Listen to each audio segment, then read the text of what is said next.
Credit स्कोअरचा नक्की impact किती होतो आपल्या लोनवरती? तुम्ही कोणत्या मित्राला पैसे दिले तर एकदा दिले त्याने परत केले तर तुम्ही दुसऱ्या वेळेस पण देता.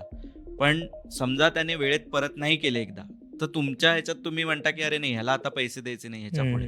आणि ते तुम्ही अजून कोणी तुमचा दुसरा चांगला मित्र असेल त्याला पण सांगता की अरे ह्याला पैसे देऊ नको. बरोबर. तर तेच म्हणजे हे आपण सोप्या भाषेत हे सांगितलं.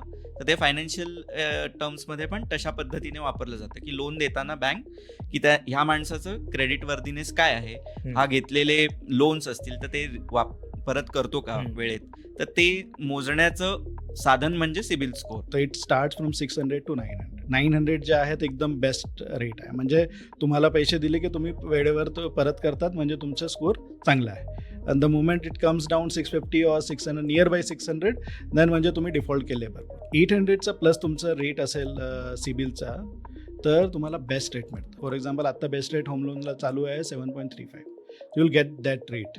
You can get that rate. But तुमचं जे सिबिल स्कोअर 750 आणि 800 it's a good rate. But still you will not get the 7.35. You will get somewhere around 7.5. So difference is of 15 पैसा. But if you compare this difference over a period of 30 years तर 30 वर्षात त्याचं व्याज जे आहे तो रफली एक 5 ते 6 लाख पर्यंत होऊन जातो. ओके. समजा एन्क्वायरी जरी केली ना तर ती पण एक त्याला एक निगेटिव्ह पद्धती, निगेटिव्ह नाही पण त्याचा पण इम्पॅक्ट परिणाम तुमच्या सिबिल स्कोअरवर होतो किंवा क्रेडिट स्कोअरवर होतो. किंवा तुमचे खूप सारे पर्सनल लोन्स असतील किंवा कन्झ्युमर लोन्स असतील तर ते पण म्हणजे अगदी आपण मॉलमध्ये गेलो तर 10,000चं बिल आलं तर ते म्हणतात नाही सर तुम्ही पे लेटरनी करून टाका. हो. ते पण क्रेडिट स्कोअरला इम्पॅक्ट. बरोबर.